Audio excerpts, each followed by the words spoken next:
In this video, I'm going to talk about how trying to keep a consistent personality can lead to social anxiety. If you are in social interactions with people, you might feel like you have to be consistent with who you are in the past. This happens so subconsciously that we don't realize we're doing it. We might behave in certain ways, or we might qualify or explain ourselves for certain behaviors that we've done in the past. I think the issue here is that we are now tied to a past version of ourselves. We're not free. We're not free to behave in new ways.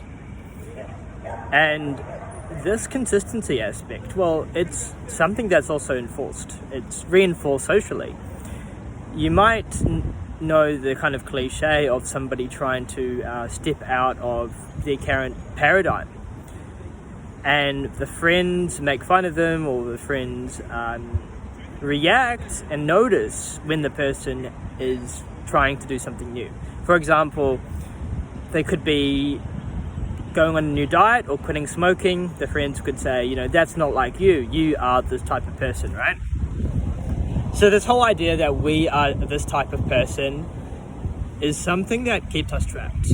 Not only do other people believe it for themselves and try to reinforce it on you, but then you also believe it as they say it, and you also do it to yourself, and you may also do it to other people, where if somebody acts differently, suddenly you'd be surprised. You'd be, oh my god, what's going on? This is strange, because it's kind of natural, right? It's natural if somebody is acting very different. We have our guard on as social creatures. Biologically, we want things to be consistent. We want things to remain stable and non-threatening to us. And so internally, we have a desire to be consistent. It's socially trained from a young age, but we have a desire to have this kind of consistent personality and to not change too much so others don't get alarmed. And so we get that approval, we get that safety and security, we get some level of control in the situation. We know people aren't going to judge us.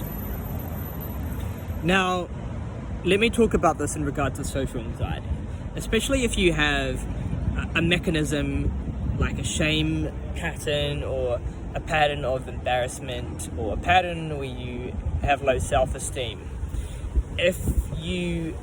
And often the low self-esteem manifests as anxiety, fear for what other people are going to say and do to you, how you are going to react to them, things like that. So anxiety is a type of fear.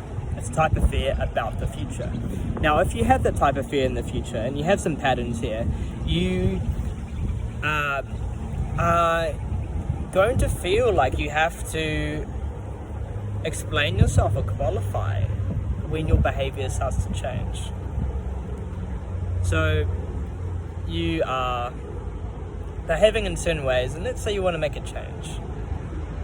Now, you aren't really owning that change. You're not owning that aspect of you. You might be, and when I say you, I'm really talking to my old self that didn't own those aspects, but simply was over-qualifying, was over-hesitant to really just say, like, yo, this is me. And I can decide if I want to change my personality this quickly, because I am the controller of how I want to express myself, not other people and not their approval. So my recommendation is to contemplate on this desire that you may have to have a consistent personality.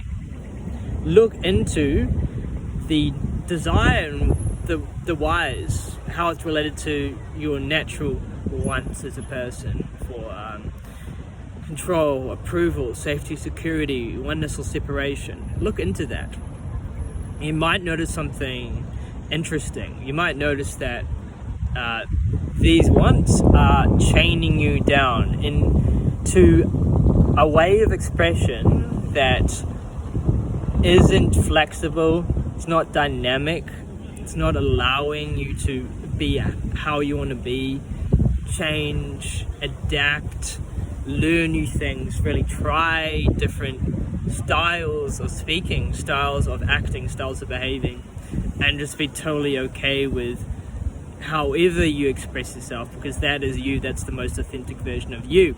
And so the non-dual perspective here is really the identification we have with the self, and because we're so identified with that self, and the projection or mental image of who we think we are, we're chained to that, and our behavior goes accordingly, and then we feel like we have to behave in certain ways, and really the world is chained because of this identification with the self.